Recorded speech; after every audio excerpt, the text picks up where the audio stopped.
Here are 4 signs that often happen when Satan is tempting a Christian to fall in love with a person God does not want them with. And if you are someone who has already fallen in love with someone you know God does not want for you, make sure you watch to the end of this video because I will share a resource with you that may really help you. Number 1, if Satan is tempting you to be overly concerned with the outward appearance of a relationship, this is often a sign you are being tempted to fall in love with the wrong person. Throughout Scripture, there is a clear message that God is not just concerned with the outward appearance of things, God is more concerned with the heart. As humans, we often get tempted to reverse this order. We know the heart is important, but we often value the external presentation of a relationship more than the hearts of those involved. One example that shows the dangers of being blinded by the external appearance of things is found in Joshua 9. God had told Israel to destroy the surrounding nations because they were extremely wicked and God wanted to execute his justice on them. But notice how Israel was deceived to make a covenant with a people God did not want them to make a covenant with. Joshua 9, 3-6 says, "But when the inhabitants of Gibeon heard what Joshua had done to Jericho and to Ai, they on their part acted with cunning and went and made ready provisions and took worn out sacks for their donkeys and wineskins, worn out and torn and mended, with worn out patched sandals on their feet, and worn out clothes. And all their provisions were dry and crumbly. And they went to Joshua in the camp of Gilgal, and said to him and to the men of Israel, We have come from a distant country. Now make a covenant with us." Just as the Gibeonites tricked Israel by looking a certain way externally, so too will Satan try to trick you by the external appearance of someone God does not want you with. Number 2, if you are tempted to make a commitment towards someone without first seeing their character, this is often a sign Satan is tempting you to fall in love with the wrong person. Joshua and the Israelites could have detected the deception of the Gibeonites if they had not been so willing to listen to mere words. Words are important, but character is not revealed through words.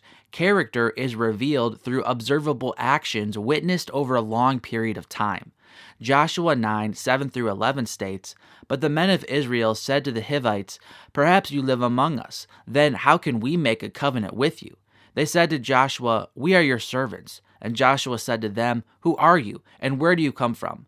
They said to him, From a very distant country your servants have come, because of the name of the Lord your God. For we have heard a report of him, and all that he did in Egypt, and all that he did to the 2 kings of the Amorites, who were beyond the Jordan, to Sihon the king of Heshbon, and to Og the king of Bashan, who lived in Ashtaroth. So our elders and all the inhabitants of our country said to us, Take provisions in your hand for the journey, and go meet them, and say to them, We are your servants. Come now, make a covenant with us."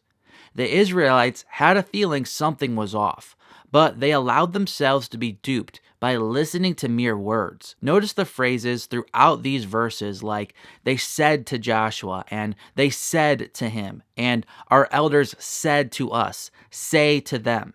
The only evidence the Israelites had was the words of those they didn't know. Likewise, you will often have a sense that something is off, but then Satan will tempt you to fall in love with someone God does not want you with by tempting you to believe the words of this person with no other evidence.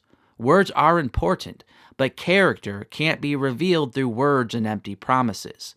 People can say anything. Number 3, if you are only using earthly wisdom in deciding what you should do, this is a sign Satan is tempting you to fall in love with the wrong person.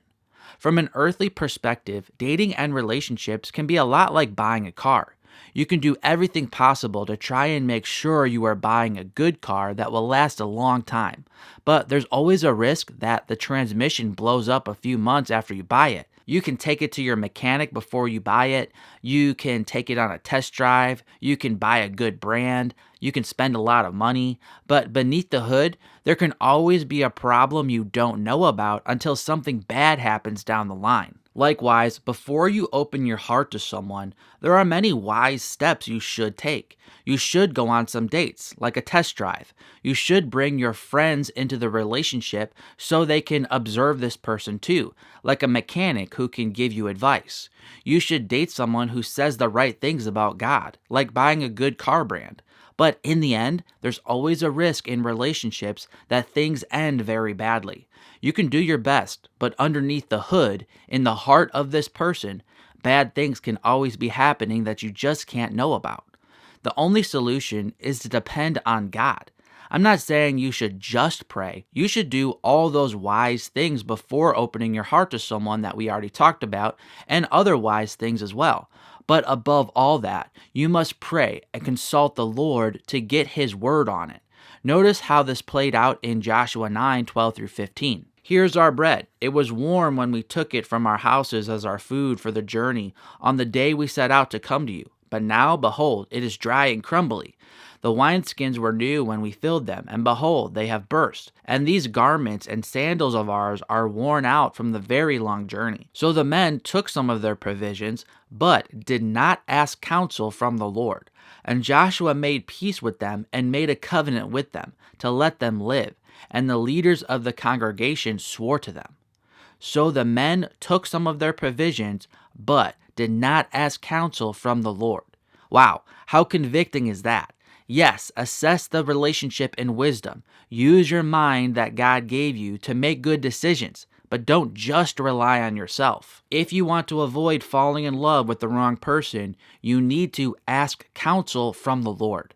And number 4, Satan will tempt you to fall in love with the wrong person by tempting you to rush the process. One of the easiest ways to fall in love with the wrong person is to rush the process and ignore the precautionary steps you know God is telling you to take before really opening your heart to someone.